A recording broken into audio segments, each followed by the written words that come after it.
Warahmatullahi wabarakatuh. Alhamdulillahi rabbil alamin. Wa bihi nasta'in ala umuri dunya waddin. Wassalatu wassalamu ala asyrafil anbiya'i wal mursalin, Sayyidina wa maulana Muhammad,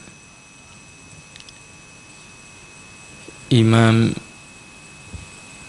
kulli muttaqin, wa ala alihi at-tayyibin at-tahirin, wa ashabihi al-ghurril mayamin, wattabi'ina lahum bisidqin ila yaumiddin, wa alaina ma'ahum wa fihim birahmatika ya arhamar rahimin. Amma ba'd. Para jamaah yang dirahmati oleh Allah Subhanahu wa ta'ala, alhamdulillah kembali kita dipertemukan di majelis yang barakah ini, di bulan yang mulia ini, untuk bersama-sama merenungi apa yang pernah disampaikan oleh baginda Nabi besar Muhammad sallallahu alaihi wa alihi wa sahbihi wasallam di dalam kitab yang dikarang oleh Al-Imam An-Nawawi radhiyallahu anhu wa ardhah, yang mudah-mudahan apa yang kita lakukan membawa keberkahan di dalam majlis kita ini. Sebelum kita lanjutkan pembacaan kitab Arba'in Nawawiyah ini, mari kita membaca suratul Fatihah dengan harapan mudah-mudahan Allah Subhanahu wa ta'ala memberikan dan menjaga kita semua dari hal-hal yang tidak kita inginkan, zahir dan batin, dan mudah-mudahan Allah berikan kesehatan dan afiah kepada kita semua, keluarga kita dan orang-orang yang kita cintai. Mudah-mudahan pula Allah ampuni dosa-dosa kita semua, dan Allah kabulkan hajat-hajat kita ala hadhihin niyah wa kullu niyatin salihah jami'ah syamilah min khairatid dunya wal akhirah wa ila hadratin Nabi Muhammadin sallallahu alaihi wasallam. Al-Fatihah. Bismillahirrahmanirrahim. Alhamdulillahi rabbil alamin. Ar-Rahmanir Rahim. Maliki yaumiddin. Iyyaka na'budu wa iyyaka nasta'in. Ihdinas siratal ladzina an'amta 'alaihim ghairil maghdubi 'alaihim waladdallin. Di sini barangkali ada yang mau membaca.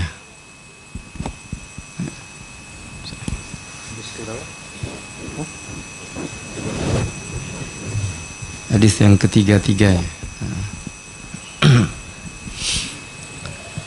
Bismillahirrahmanirrahim.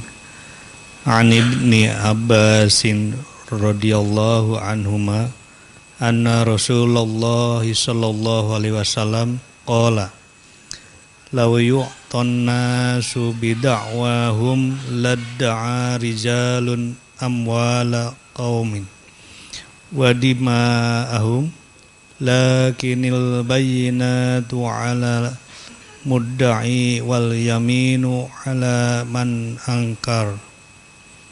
Hadis hasan rawahul Baihaqi. Dari Ibnu Abbas radhiyallahu anhu berkata, Rasulullah sallallahu alaihi wasallam bersabda, jika semua orang dipenuhi tuntutannya, niscaya akan ada orang yang menuntut harta dan darah suatu kaum. Akan tetapi bukti harus diajukan bagi yang menuduh dan sumpah bagi yang mengingkari. Hadis riwayat Baihaqi dan lainnya, hadis hasan, sebagian terdapat pada Sahih Bukhari dan Muslim.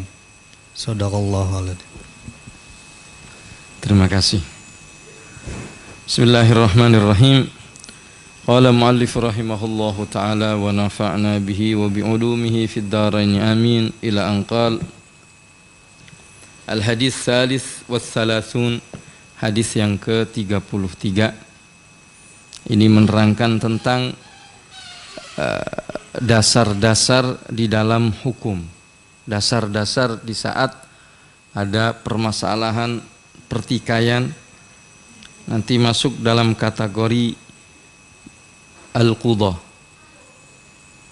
atau pengadilan.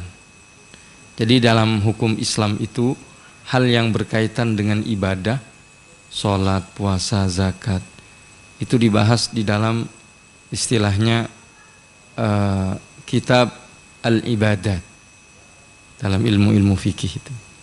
Kemudian yang berkaitan dengan transaksi jual beli dan beraneka ragam tentang muamalah, maka disebut dengan muamalat. Kemudian yang berkaitan dengan rumah tangga, pernikahan, kemudian perceraian dan lain sebagainya, nafkah, pokoknya yang berkaitan dengan rumah tangga disebut dengan kitabun al-ankihah atau ahwal as-sakhsiyah.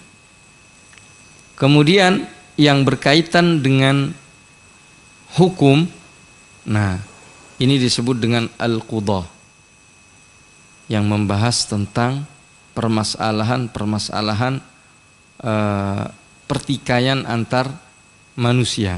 Nah, ini dalam dasarnya adalah hadis ini. Jadi kata Imam Nawawi, hadal hadis qaidatun kabiratun min qawaidi ahkamis syar'i. Bahwasanya hadis ini merupakan kaidah yang besar di dalam hukum syariat. Syekhul Islam Ibnu Daqiqul Id juga mengatakan bahwasanya hadal hadis aslun min usulil ahkam wa a'zamu marja'in inda tanazu'i wal khisam. Hadis ini merupakan dasar dari dasar-dasar hukum dan referensi pertama atau yang paling agung ketika ada perselisihan. Jadi diriwayatkan oleh Sayyidina Abdullah bin Abbas, anna Rasulullah sallallahu alaihi wasallam qala, Rasulullah sallallahu alaihi wasallam pernah bersabda, lau yu'tan nasu bida'wahum, seandainya setiap orang itu boleh mengklaim sesuatu, maka ladda'a rijalun amwala qaumin, maka akan ditemukan orang mengklaim harta satu kaum, harta orang lain maksudnya, gampang mengklaim. Dan bukan hanya harta tapi juga atas darahnya, gampang nuduh orang membunuh, nuduh orang begini dan begitu. Nah, ada perselisihan sedikit, main tuduh. Kemudian ada persaingan yang tidak sehat, main klaim ini harta saya, ininya saya, hak saya dan lain sebagainya. Nah, di saat terjadi seperti itu, karena manusia mempunyai sifat cenderung untuk menguasai, cenderung untuk menang, cenderung untuk merampas hak orang lain, itu ada potensi itu. Makanya terjadi kezaliman di muka bumi ini karena sifat-sifat itu ada kepada manusia. Nah, di saat seperti itu kata Nabi, biar tidak ada yang saling klaim dan menuduh, maka apa yang harus dilakukan? Lakin al-bayyinatu 'alal mudda'i. Bagi siapa yang mengaku, maka itu harus ada bukti, baik itu bukti berupa data dan lain sebagainya, atau bukti berupa manusia, seperti disebut dengan saksi nantinya. Wal yaminu 'ala man angkar, dan orang yang mengingkari klaimnya itu harus menggunakan sumpah. Artinya ada dua orang berselisih tentang sebuah harta, ini milik siapa? Maka pihak yang mengklaim itu harus mendatangkan bukti. Kalau itu tanah, sertifikatnya mana? Kan begitu. Kemudian atas nama siapa?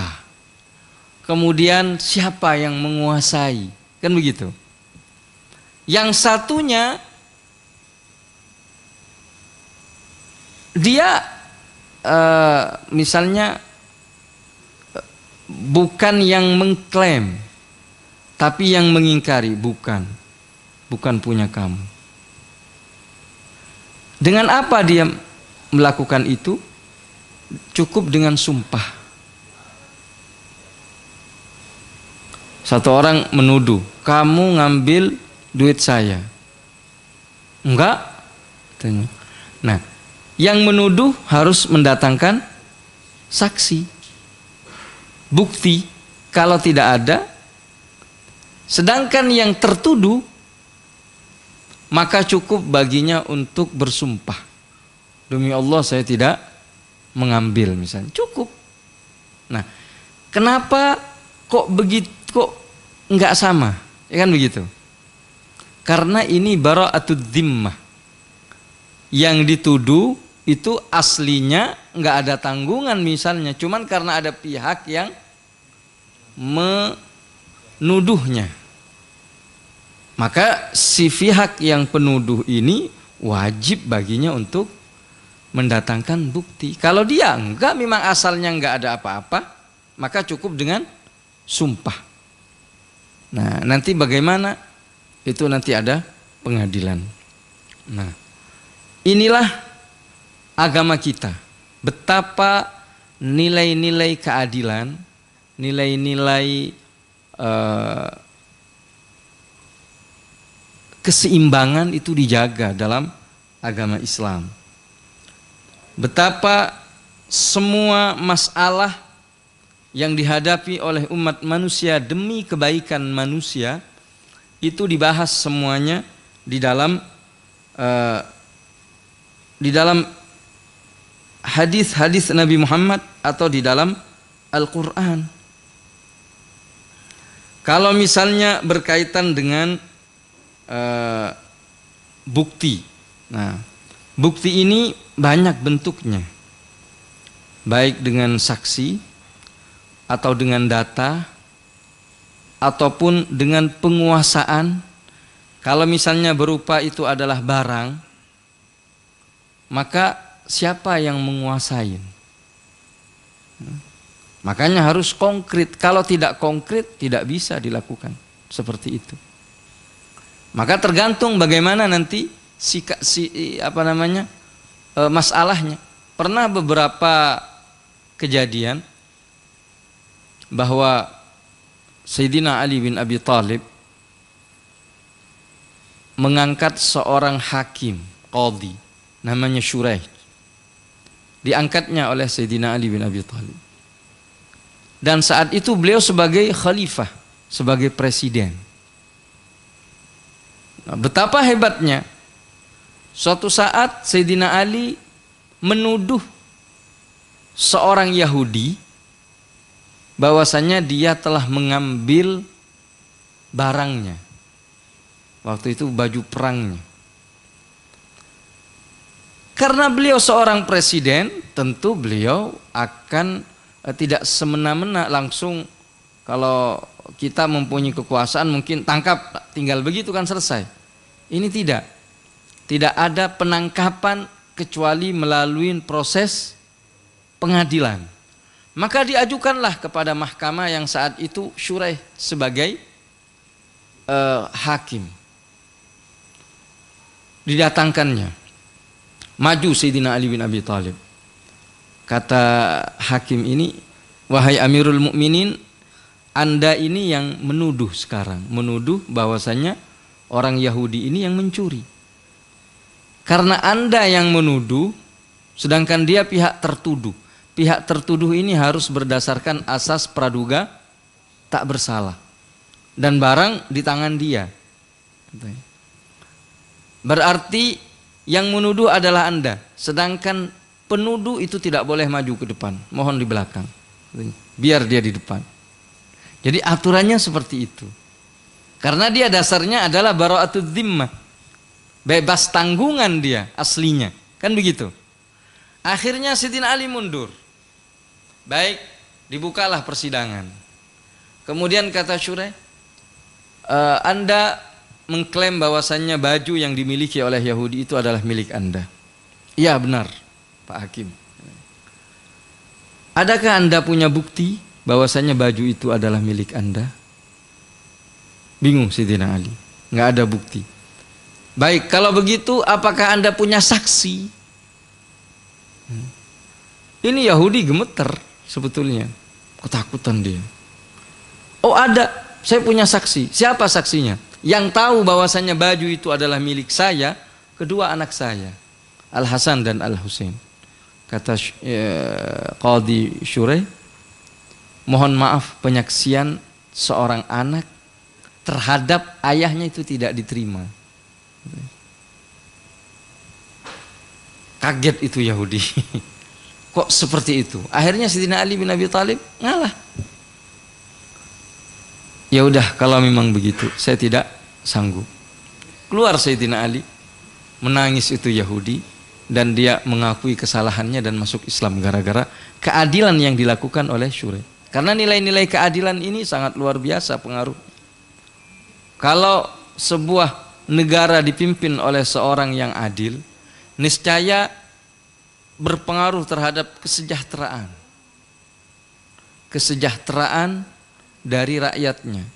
Ketika Sayyidina Umar bin Abdul Aziz itu menjadi khalifah, dari adilnya Sayyidina Umar itu antara antara serigala dan kambing itu berdamai, sampai diistilahkan seperti itu. Jadi para pengembala kambing itu tidak mau, tidak repot-repot menjaga kambingnya, santai mereka, sebab damai. Serigala-serigala tidak mau memangsanya. Bahkan dari sejahteranya difatwakan bila mana sudah tidak ada kaum muslimin yang mau menerima zakat, nggak ada yang mau menerima zakat, kaya semua, maka serahkan kepada fuqara ahlul kitab, orang-orang kafir ahlul kitab, Yahudi dan Nasrani yang miskin boleh menerima zakat. Itu pun masih tidak ada. Kalau tidak ada, orang kafir yang miskin taruh di atas gunung itu hasil-hasil tanaman biar dikonsumsi oleh hayawan-hayawan dari sejahteranya. Jadi keadilan itu berpengaruh terhadap kesejahteraan. Jadi hukum itu bila mana ditegakkan dengan baik, maka pengaruhnya sangat besar di dalam perekonomian, di dalam keamanan, karena orang kalau sudah aman, kalau sudah adil, orang jahat gak berani berbuat jahat. Sebagaimana di saat keadilan ditegakkan, orang yang baik dia tidak akan sungkan-sungkan untuk menyuarakan kebenaran. Sehingga sistem yang terbangun akan berjalan dengan baik. Di saat sistem berjalan dengan baik, keamanan menjadi terjaga dengan baik. Tidak gampang orang merampok, membunuh, mencuri, korupsi. Kenapa? Sistemnya jalan. Yang ngerampok akan kena, yang korupsi akan kena, yang begini.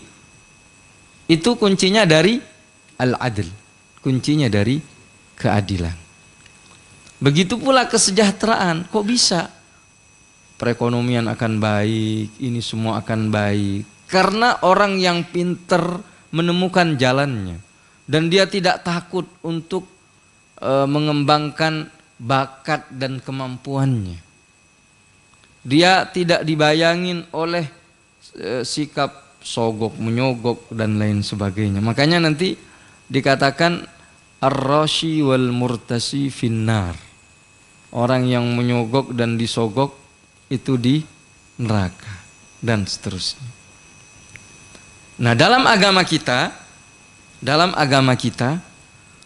urusan yang berkaitan dengan bukti maka itu diutamakan di dalam segala hal dan melihat zahirnya. Contohnya seperti kasus Sayyidina Ali bin Abi Thalib tadi. Kasus itu melambangkan bahwasanya siapapun harus tunduk di dalam hukum. Meskipun pada hakikatnya siapa yang tidak percaya sama Sayyidina Ali? Bahwasanya kalau dia menuduh orang Yahudi untuk Waalaikumsalam, mengambil bajunya, ya tentu memang benar, cuman dia tidak sanggup untuk memberikan bukti. Maka yang diputuskan harus sesuai dengan hukum. Bayinannya nggak ada, dia barang di tangan dia. Maka yang menang yang mana? Yang punya barang dong. Barang di tangan dia. Gitu. Pernah terjadi, ada seorang wali dulu di namanya Syekh Ibrahim Al-Jabarti.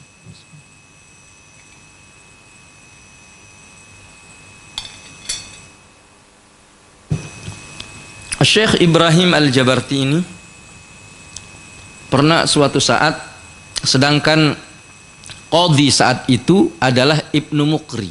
Ibnu Muqri ini orang yang alim. Orang alim, dan dari alimnya itu beliau ngarang kitab. Sangat unik kitabnya itu. Dalam satu kitab, ini misalnya buku kan, kitab. Ini tulisan. Ini dalam satu kitab, ini ada 5 fan, 5 disiplin ilmu. Yang begini, yang baris ke sana, dari kanan ke kiri, itu kalau dibaca, maka itu ilmu fikih. Dari baris atas ke bawah, dari baris atas ke bawah, itu ilmu arud, ilmu tentang syair. Kemudian dari kiri ke kanan itu ilmu tentang tarikh, sejarah. Jadi dalam satu lembar itu kita kan bingung gimana mikirnya itu. Ini kan huruf. Jadi merangkai antara huruf dan menjadi jangankan menjadi sebuah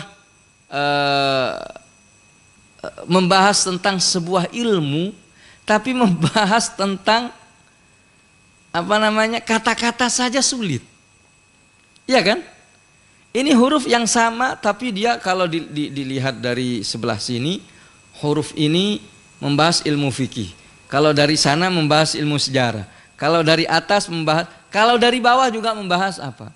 Ini dalam sebuah huruf. Ini Ibnu Muqri. Dan ini keajaiban yang sangat luar biasa, yang tidak ada seorang pun, artinya siapapun dari orang-orang yang jenius seperti apapun, nggak mungkin bisa bikin seperti itu. Ini dan karangan-karangan Ibnu Muqri termasuk fuqaha dalam mazhab Syafi'i. Di antara kitabnya yang terkenal adalah kitab At-Tanbih, salah satu kitab dalam mazhab Syafi'i. Nah, saat itu dia menjadi hakim. Syekh Ibrahim Al-Jabarti kehilangan sapi. Sapinya hilang. Dicari-cari, didapetinya di tempat tetangga.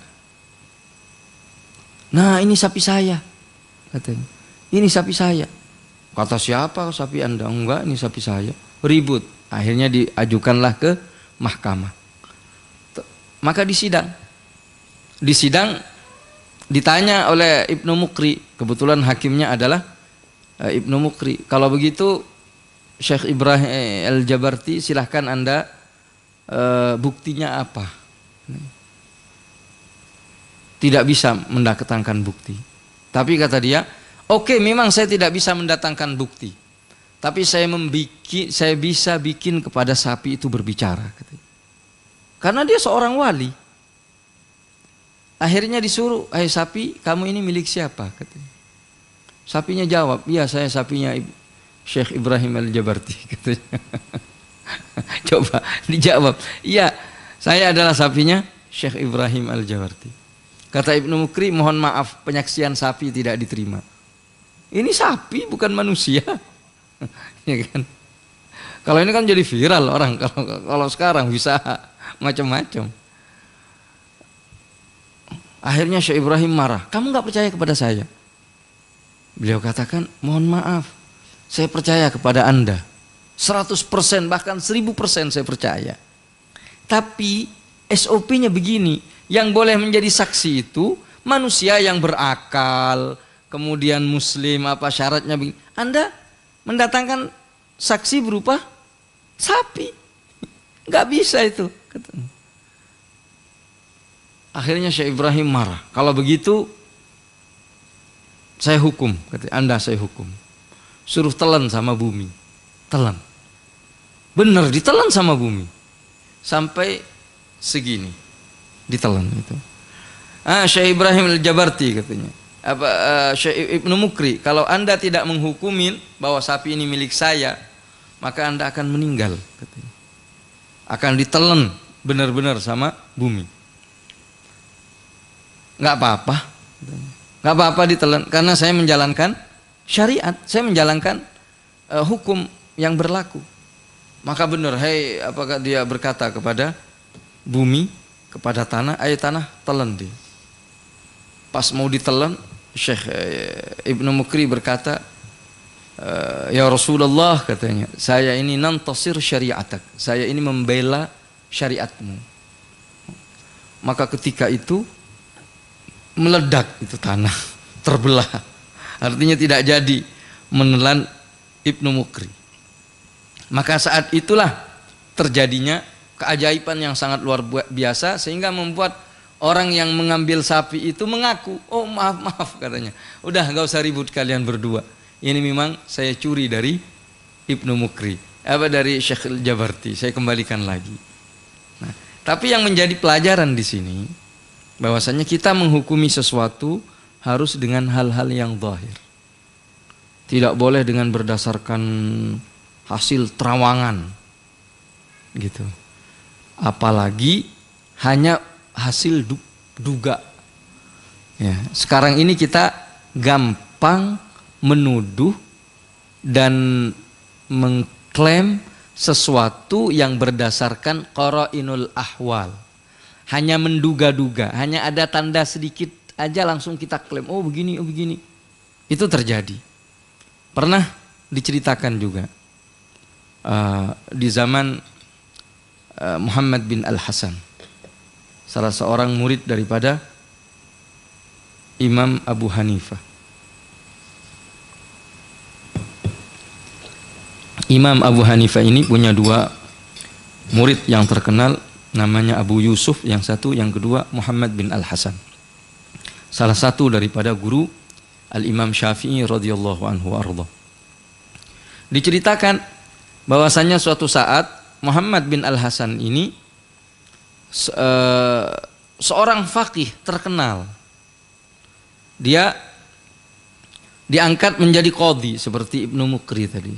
Kalau dulu itu hakimnya memang orang-orang ahli hukum benar-benar, para mujtahid. Bukan hanya menjadi hakim asal-asalan gitu. Hanya sekedar ijazah atau apa. Tapi memang betul-betul seorang hakim yang hebat. Suatu saat dia punya tetangga. Tetangganya ini pedagang susu. Jadi sebelum menjual susu, dia memerah susunya itu, kemudian ditaruh di rumahnya, ditaruh di gentong-gentong besar begitu, ditaruh di gentong, kemudian ditutup, rumahnya itu ditutup. Suatu saat malam-malam dia mendengar di kamar tempat penyimpanan susu itu ada suara plak-plak gitu. Akhirnya pas dia masuk di situ ada anjing. Ada anjing dan kebetulan anjingnya itu basah. Mulutnya ya basah. Dia keluar lari. Ya Allah katanya. Ini udah minum susu saya. Najis ini semuanya. Akhirnya dia tanya kepada Muhammad bin Al-Hasan. Syekh, ini gimana hukumnya? Tadi ada anjing, kamu lihat anjing minum? Enggak. Cuman saya lihat anjing itu keluar sudah basah mulutnya.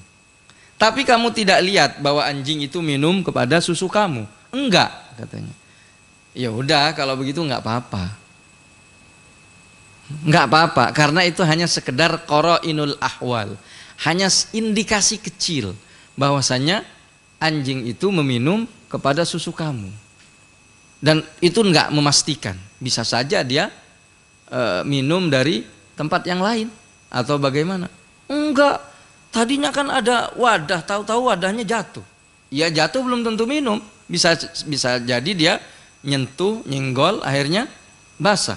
Artinya segala kemungkinan, tapi tidak ada kepastian. Begitu.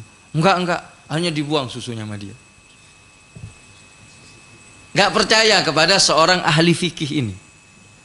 Ini orang kurang warok ini kurang hati-hati menghukumin. Udah deh, dibuangnya susunya.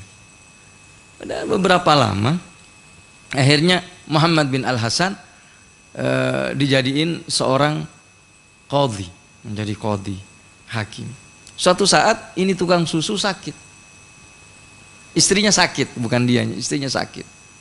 Namanya suami yang baik kan, dia nanya kepada istrinya, kamu pengen apa dek? Sakit nih pengen apa, makan apa? Saya mau ke pasar nih, saya beliin apa? Oh ya bang, saya pengen makan hati. Kibdah apa namanya? Hati. Akhirnya dia pergi ke pasar. Dia beli hati kambing, hati ayam gitu kan. Mau digoreng. Akhirnya dia pergi. Nah ini saya sudah bawain, saya masakin ya. Akhirnya dimasakin sama dia. Dipotong-potong itu hati. Tahu-tahu di saat dia motong-motong ada kucing. Langsung menyambar hati itu. Lari itu kucing keluar, dikejarnya. Dikejar masuk ke rumah kosong. Subhanallah, ternyata terdengar suara teriakan. Pas dia masuk ke dalam rumah kosong, di situ ada karena mengejar kucing. Subhanallah katanya. Ternyata di dalam rumah itu ada orang terkapar, berdarah semuanya. Bingung dia. Bingung, akhirnya dia keluar, ditangkap oleh orang. Ditangkap oleh polisi. Ditangkap oleh polisi, masukkan penjara. Harus dieksekusi ini, harus dikisos katanya. Dia enggak, bukan saya yang membunuh, bukan saya yang membunuh. Bagaimana mungkin Anda pegang pisau, ya, Anda pegang pisau, kemudian juga banyak darah di situ. Dia kan tadi ngejar kucing bawa pisau. Nah, kalau kita kan langsung vonis itu kan, wah pasti dia yang membunuh. Padahal nggak ngelihat dengan mata kepala, begitu. Akhirnya dia keluar, ditangkap sama polisi, hanya disidang. Dalam persidangan kebetulan yang menjadi hakim Muhammad bin Al-Hasan, qadhinya. Bagaimana? Kata dia. Bagaimana? Kamu ini tertuduh sebagai orang yang membunuh. Kata Muhammad bin Al-Hasan, kamu ingat? Dia mengatakan, enggak mungkin. Ingat gak kasus susu? Kata dia. Ingat gak kasus susu? Jadi qara'inul ahwal, bukti yang tidak konkret, hanya sekedar indikasi-indikasi kecil, itu tidak bisa menjadi dasar sebagai pembuktian. Paham? Nggak boleh orang, kecuali kita ngelihat dengan mata kepala sendiri. Jangan langsung gampang untuk menjadi saksi. Apalagi hanya mendengar ada orang ngasih kompor begitu, memprovokasi. Ya, baik saya akan saksi, jadi saksi. Padahal dia sendiri nggak menyaksikan. Maka itu termasuk qaul zur, termasuk penyaksian palsu, dan itu termasuk min akbaril kabair, termasuk dosa besar yang diancam oleh Allah Subhanahu wa taala. Sehingga berhati-hati di dalam menuduh, berhati-hati di dalam mengklaim, dan di dalam mencari bukti. Harus dengan bukti-bukti yang konkret, bukti-bukti yang kuat, baru boleh mengklaim sesuatu. Karena begitulah hukum kita. Termasuk di dalam menyikapi bermacam-macam masalah yang ada saat ini. Kita kan banyak masalah nih. Wah, ribut ini, ribut itu. Kita kadang cuman hanya sekedar melihat di televisi sebuah berita, langsung kita percaya. Makanya dalam Al-Quran dikatakan, Ya ayyuhalladzina amanu in ja'akum fasikum binaba'in fatabayyanu. Wahai orang-orang yang beriman, bila mana ada orang datang kepada kamu dengan sebuah berita, maka jangan langsung dipercaya. Tabayyan terlebih dahulu. Kita baca di WhatsApp, wah, langsung share, langsung percaya. Itu bukan sifat orang yang cerdas dan bukan sifat orang-orang yang beriman. Orang yang beriman itu senantiasa tabassur, senantiasa tasabbut, tidak gegabah. Makanya orang-orang munafik itu dikatakan oleh Nabi Muhammad, idza khasama iddajar. Bila mana dia berselisih sedikit aja langsung memuncak. Wah, begitu. Dan orang yang tergesa-gesa biasanya tidak bijak di dalam menyikapi sesuatu. Karena dia hanya mengandalkan bukan hati yang dia jadikan hal yang terdepan, tapi nafsu, kadangkala akal yang sangat pendek yang dia gunakan. Tapi para ulama, orang-orang ahlil basair, mereka tenang menghadapi bermacam-macam masalah. Tenang di dalam menyikapi bermacam-macam problem. Mereka tenang. Di samping dikembalikan kepada Allah, mereka melihat dengan cahaya hati yang begitu terang. Jadi itulah agama kita. Bayyinah, bukti. Data itu penting. Data itu sangat penting. Sehingga jangan gampang mengklaim tanpa data. Meskipun data itu bisa dimanipulasi, tapi tetap yang punya dasar daripada yang tidak tetap diutamakan. Meskipun palsu, tapi nantinya bagaimana prosesnya kan jelas nanti di sini. Nah, itulah agama kita. Sedangkan kaitan dengan sumpah. Sumpah ini tidak gampang. Dengan sumpah itu al-yamin, orang yang bersumpah dengan sumpah palsu itu efeknya besar di dunia. Maka ada istilah sumpah pocong, ya kan? Ada istilah sumpah begini, itu istilah sumpah li'an. Jadi misalnya ada orang, dia menemukan istrinya hamil, dan dia merasa tidak kumpul dengan istrinya. Enggak, saya enggak kumpul sama istri. Tahu-tahu istrinya hamil. Kan begitu. Nah, apa yang harus dia lakukan? Padahal dia tidak melihat dengan mata kepala bahwa istrinya serong. Nah, dalam ilmu fikih nanti disebut dengan li'an. Li'an ini adalah saling menafikan bayi yang dikandung oleh istrinya. Kan orang nggak tahu, mau dia bersuami kok. Kalau dia hamil wajar, ya kan? Tapi tahu-tahu dia misalnya, mohon maaf, dia punya penyakit, tidak bisa memenuhi kebutuhan biologis istrinya, misalnya. Tahu-tahu hamil, kan bingung ini dari mana dia hamil, kan begitu. Akhirnya dia merasa bahwasannya yang dikandung itu bukan anaknya dia. Maka untuk menafikan anak itu dia harus melakukan li'an. Apa? Dia datang ke hakim. Kemudian nanti hakim memberinya dia sumpah. Kalau saya memang bohong dengan apa yang saya tuduhkan, maka saya siap untuk menerima laknat, katanya. Atau nanti ada mubahalah namanya, perang sumpah. Itu bahaya, karena ditampakkan oleh Allah di dunia. Maka nanti anak kalau lahir secara otomatis itu bukan anaknya dia, karena dia sendiri yang menafikan. Begitu. Ini sumpah. Di saat tidak ada, nah begitu pula nanti ada qadhaf, menuduh orang lain melakukan asusila. Kalau dia tidak sanggup untuk membuktikan, karena menuduh orang melakukan zina itu harus mendatangkan 3-4 saksi. Dan saksi itu melihat dengan mata telanjang. Dan melihatnya itu bukan hanya melihat orang lagi berpelukan, bukan hanya begitu, nggak boleh. Langsung dia melakukan perzinahan. Cuman ngelihat satu hotel misalnya. Keluar dari hotel, dari kamar yang sama. Dia keluar, langsung disebarkan. Nah itu dosa dan ada efek nanti. Apa yang harus dilakukan?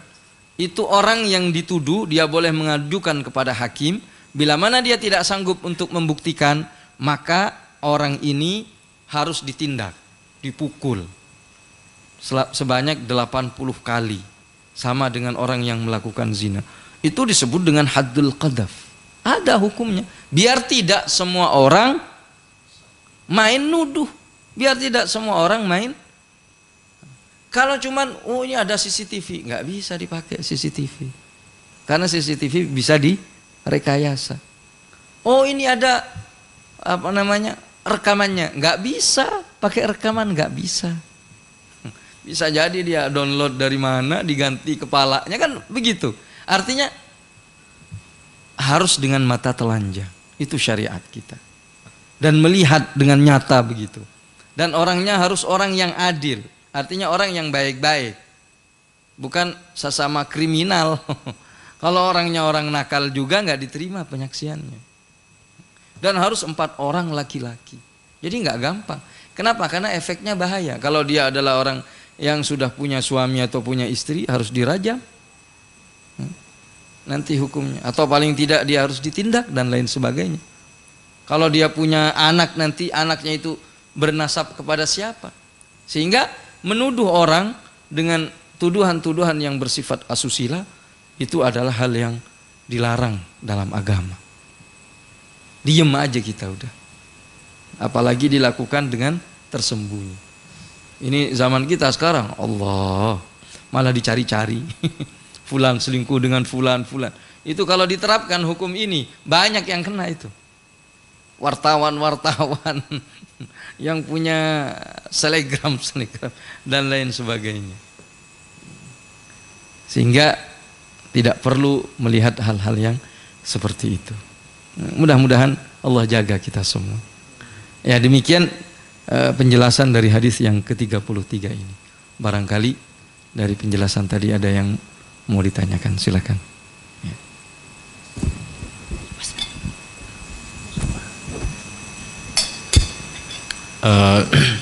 Kalau ini berbicara zaman sekarang juga ya, Tete, banyak orang itu mudah terpancing memang. Sangat relevan sih dengan kondisi sekarang. Cuman yang ingin saya tanyakan adalah seringkali atau kadang kita ini ingin mengingatkan untuk tidak cepat-cepat jump to conclusion lah. Entah ke saudara, siapapun itulah yang ada di dekat kita. Nah masalahnya seringkali pula mereka itu kalimat kasarnya apa ya, tidak mau terima lah. Ibarat kata karena mungkin sudah merasa benar dengan analisisnya, langsung bilang ya nggak gitulah, ini pasti ini pasti ini gitu. Seringkali terjadi baik online maupun offline lah ibarat kata, yang dimana kebetulan saya kemarin sempat agak flashback sedikit ke zaman dulu saya kecil gitu ya. Entah dulu saya belum paham atau gimana, cuman kok saya rasa orang-orang dulu termasuk dalam konteks ini nenek saya tuh kok kayaknya jarang melakukan hal-hal yang langsung jump to conclusion, langsung ke kesimpulan, langsung nuduh dan lain sebagainya. Kenapa sekarang? Karena informasi itu sangat cepat beredar, orang mau mengakses apa gampang, jadi dalam tanda kutip sok tahu lah atau sok jadi hakim. Nah, sedangkan kita kan kadang ketika pas ya pingin mengingatkan atau apa, kadang juga dibantah langsung gitu. Nah itu cara menyikapi yang paling pantas gimana Ustadz? Saya minta saran aja sih, soalnya kadang juga serba salah pas digitu tiba-tiba. Kadang kalau pas lagi sabar ya sabar gitu, kadang kalau pas kepancing malah ikut kepancing gitu kan, jadinya malah sama-sama tidak mengenakan lah situasinya. Terima kasih. Kondisi yang seperti ini sudah diramalkan oleh baginda Nabi besar Muhammad sallallahu alaihi wasallam. Kondisi yang seperti saat ini kita saksikan. Ini pernah disampaikan oleh Nabi dan itu merupakan salah satu daripada tanda akhir zaman. Dalam hadis Rasulullah sallallahu alaihi wasallam mengatakan, "Idza ra'aita syuhan muta' wa hawan muttaba' wa i'jab kulli dhi ra'yin bi ra'yi fa 'alaika bi khuwaysati nafsika." Bila mana engkau melihat kekikiran sudah diturutin, orang udah kikir. Sekarang ini nggak ada budaya meminjam itu nggak ada. Bolehlah kalau cuma 2.000, 3.000, 100.000, 200.000 mungkin masih pinjam dong, masih ada. Tapi kalau sudah dalam batasan jutaan sudah nggak ada. Kikir, orang nggak mau. Ini bisa diinvestasikan, ini bisa udah kikir semuanya. Jadi kalau minjem pasti harus ada nilai investasinya, kan begitu realita kita saat ini. Ada orang yang mau minjemin 100 juta lunak begitu, ada? Ya ada pastinya, cuman sedikit. Wahawan muttaba, dan hawa nafsu yang diikuti. Jadi hawa nafsu ini, ya Allah, itu ada gerakan namanya emansipasi. Emansipasi. Padahal pada hakikatnya biarkan berekspresi perempuan, biar ini. Tapi pada hakikatnya ngajak terhadap hawa nafsu. Coba kita saksikan. Emansipasi ini membawa kepada kemaslahatan atau membawa kepada mudarat yang lebih besar.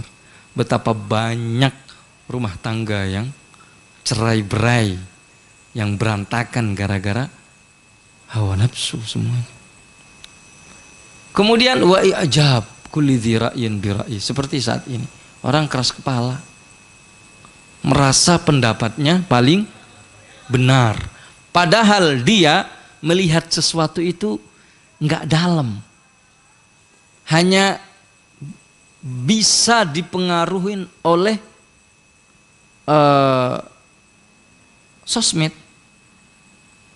Iya kan? Orang sekarang lebih percaya yang sistemnya, lebih percaya yang suara terbanyak dibandingkan sebuah kebenaran.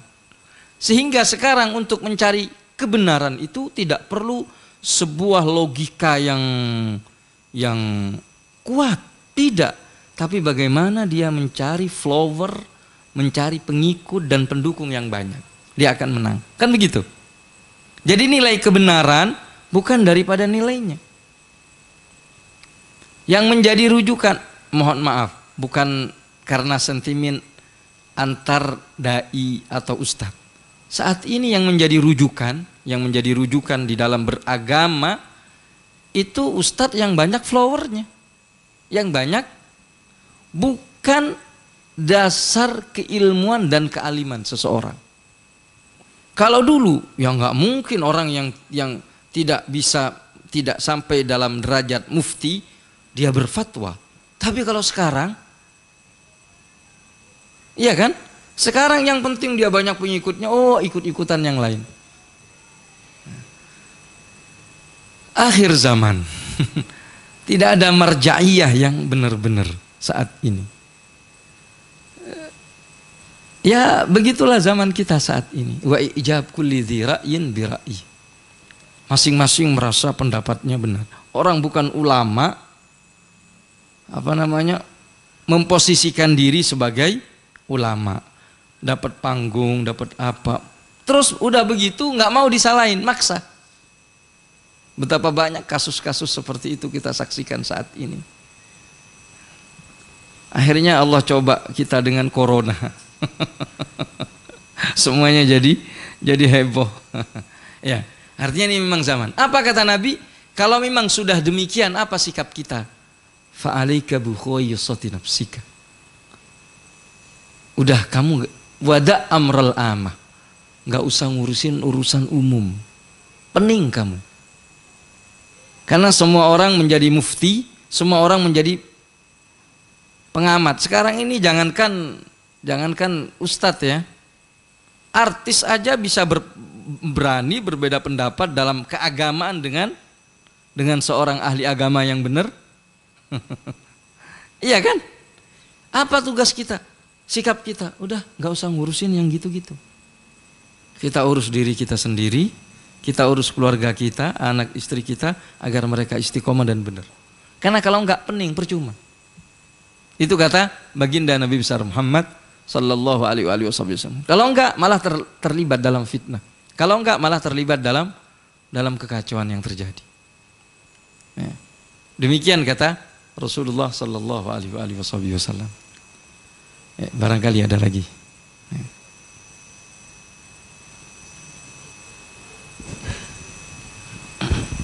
Terima kasih Pak Ustadz. Saya mau nanya Pak Ustadz terkait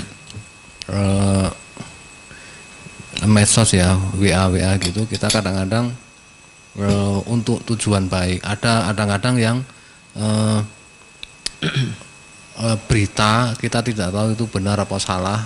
Baik berita benar, maksudnya misalnya kita di situ disuruh untuk berbuat baik, beramal-amal gitu, tapi itu juga mungkin nggak ada dasarnya. Pokoknya seolah-olah itu benar gitu ya. Atau misalnya sebuah berita atau sebuah apa yang sifatnya mendolimi orang, terus kita share gitu kan. Terus yang itu juga kita share, pokoknya kita share aja gitu ya. Nah itu ternyata itu salah gitu. Ternyata itu salah. Atau memang ternyata fitnah gitu.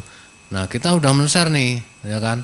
Nah itu hukumannya terhadap kita apa gitu ya, Pak Ustadz. Itu satu. Yang kedua, saya mau nanya satu lagi. Tadi disampaikan masalah itu ya, harta ya. Ya mungkin enggak di topik ini tapi sedikit aja. Ini tentang teman saya, tetangga lah, teman gitu ya. Jadi dia itu suaminya meninggal, terus dia punya suaminya itu mendapatkan dulu pernah dikasih orang tuanya bidang tanah lah gitu ya, tanah dan rumah. Nah, orang tuanya itu masih hidup tapi anaknya itu malah sudah meninggal. Dia ada istrinya kan jadi janda gitu ya. Terus anak-anaknya, nah itu sama keluarganya, saudara-saudara suaminya yang meninggal itu mau diambil lagi gitu. Nah itu hukumnya seperti apa Pak Ustadz? Terima kasih. Ya, terima kasih. Yang kedua saya jawab dulu ya. Itu terkait dengan waris. Artinya ketika seorang memberi kepada orang lain, kepada anaknya, itu sebetulnya boleh diambil lagi kalau itu adalah orang tua. Jadi ada orang tua ngasih kepada anak. Kemudian beberapa lama dilihat anaknya kurang memanfaatin itu. Kemudian diambil. Atau dianggap nggak layak. Karena tidak bisa mengelola dengan baik misalnya. Diambil lagi oleh orang tua. Boleh itu dalam mazhab Syafi'i. Mazhab yang lain tidak boleh. Tapi itu kalau masih hidup. Diambil lagi oleh orang tuanya itu kalau masih hidup. Kalau sudah meninggal dunia, maka harta suami itu sudah menjadi hak waris. Jadi orang tuanya sudah nggak berhak lagi, nggak boleh dia. Tapi nanti diwaris. Nah, di saat diwaris itu kan juga dapat orang tua dari bagian harta waris itu. Kalau misalnya dia punya istrinya sekian, orang tuanya sekian. Kalau punya anak bagaimana? Nah, nanti masalah. Kalau anaknya perempuan masih dapat, tapi kalau anaknya laki dia nggak dapat. Dan seterusnya itu nanti ada dalam hukum waris. Apalagi saudara-saudaranya. Saudara-saudaranya mau ngambil begitu, nggak boleh. Zalim itu. Ngambil, apalagi yang ditinggalin itu hartanya anak yatim. Kan otomatis yatim itu anak-anaknya. Terus diambil, zalim. Dan salah satu dosa besar itu adalah aklu malal yatim, memakan harta anak yatim. Mudah-mudahan Allah selamatkan kita dari sifat-sifat yang seperti itu.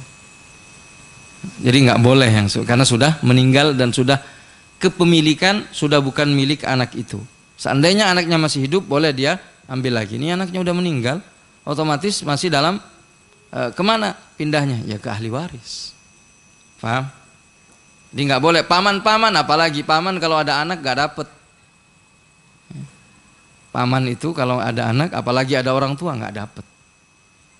Nah, itu nanti ada tersendiri dalam hukum waris, atau disebut dengan ilmu faraid.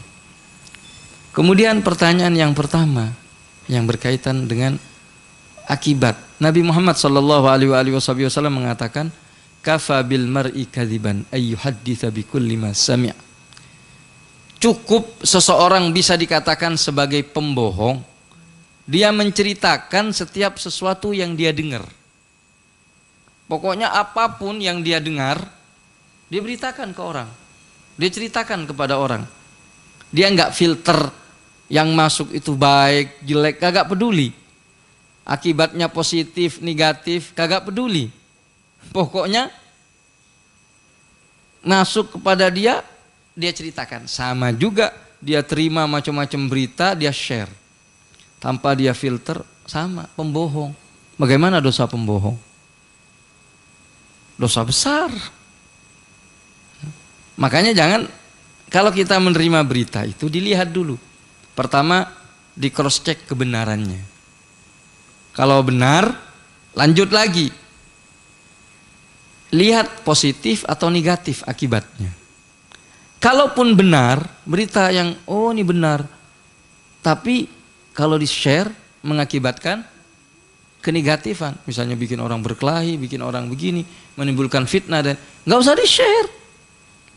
Karena akibatnya adalah negatif, udah konsumsi pribadi aja. Meskipun itu benar, apalagi tidak benar. Makanya Nabi mengatakan, cukup seseorang dikatakan pembohong bila mana dia menceritakan segala sesuatu yang dia dengar. Setiap berita yang dia terima, dia share. Pembohong itu. Terlalu rajin ke grup-grup. Taunya yang di share adalah fitnah. Maka kita menjadi bagian daripada penyebar fitnah. Kata Rasulullah sallallahu alaihi wasallam, al fitnatu naimah la'anallahu man ayqadhaha. Fitnah itu tertidur. Allah melaknat orang-orang yang membangunkannya. Ini fitnah tertidur. Udah, ngapain kita sibuk-sibuk cari hal yang pasti kebenarannya dan ada faedah dan manfaatnya? Apa? Al-Qur'an. Kalau ada Al-Quran, share. Bukan mempolitisasi Al-Quran. Ini bedanya ya. Ada orang ayat dibawa, hadis dibawa, tapi tujuannya isinya adalah provokasi. Jangan di-share. Itu adalah menyebar fitnah dengan menggunakan Al-Quran dan hadis. Tapi isi daripada Al-Quran, nasihat-nasihat, ya share, itu baik. Dan itu pasti nggak bohong karena beritanya berita langit, bukan berita yang nggak jelas ini. Nah, kita sebagai anak muda, mukmin, cerdas, ini semestinya bersikap dengan sikap yang cerdas. Jangan ikut-ikutan orang awam, ikut-ikutan orang. Saya kadang kasihan gitu terhadap nasib daripada generasi ini. Begitu gampangnya diombang-ambingkan. Karena opini publik ini kan bisa dibentuk sekarang. Bisa dibentuk. Kemudian tim-tim ini bisa dibikin. Jadi yang kuat yang mana? Yang aduh, udah deh. Jangan begitu, kita jangan terpengaruh. Kita harus menjadi orang yang lebih kuat daripada kekuatan iblis dan syaitan. Karena iblis dan syaitan itu yang memecah belah bangsa, yang membuat orang berkelahi, dan lain sebagainya. Kita yang mengakurkan, yang mendamaikan, akhlak dan lain sebagainya. Ini untuk kita bebas dari corona ini salah satunya adalah persatuan, kasih sayang. Karena di situ akan bersamaan rahmat dari Allah. Karena Nabi mengatakan ar-rahimun yarhamuhumur rahman tabaraka wa ta'ala. Para penyayang akan disayang oleh zat yang maha penyayang, Allah subhanahu wa ta'ala. Tapi kalau orang saling bermusuhan, ya nggak disayang oleh Allah. Kalau nggak disayang, malah petaka, bala, bencana turun. Mau dibiarin. Maka tugas kita adalah menyebar persatuan, kasih sayang, cinta kasih antar sesama. Ya, demikian. Barangkali masih ada waktu sedikit. Ada lagi.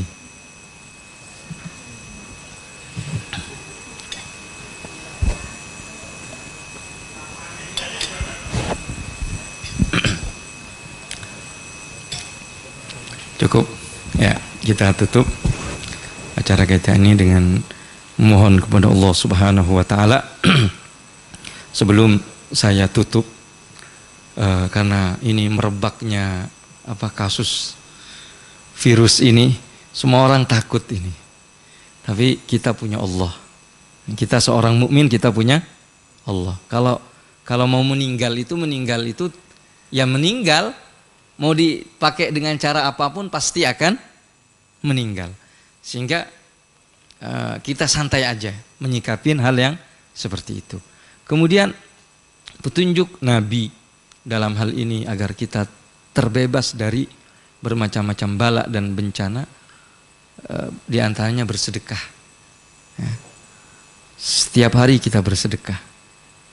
Meskipun hal yang ringan, ada pengemis 2.000, 5.000, udah kasih. Itu akan dijaga oleh Allah sampai menjelang malam hari. Dalam hadis dikatakan, bakiru fis sadaqat, fa innal bala la tatakhattus sadaqah. Pagi-pagilah kamu kalau mau bersedekah.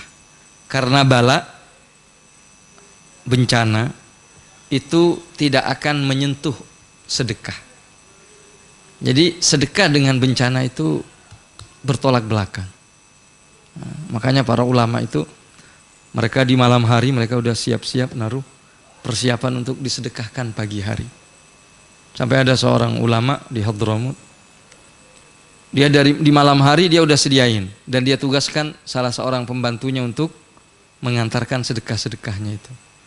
Suatu saat dia pulang dari masjid subuh pagi-pagi, salah seorang anaknya dapat musibah. Terus dia bertanya kepada pembantunya, "Oh, kamu sudah ngasih barang yang sudah?" "Oh enggak, lupa saya." Ini lihat katanya. Artinya itu bala. Makanya kita kasih hal-hal yang ringan aja, yang apa namanya? Ya kalau bisa yang bagus lah sedekah.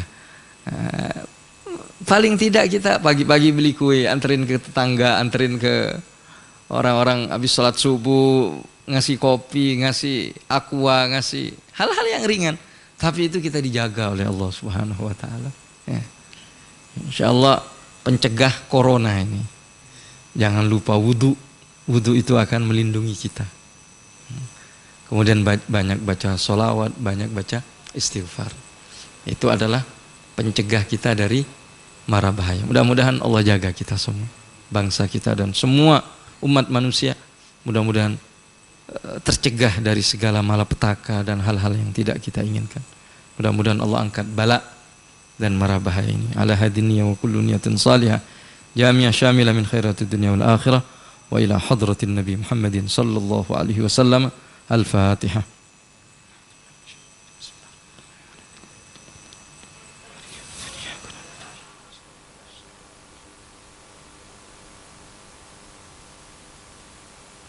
Rabbana taqabbal minna innaka antas samiul alim wa tub alaina innaka antat tawwabur rahim.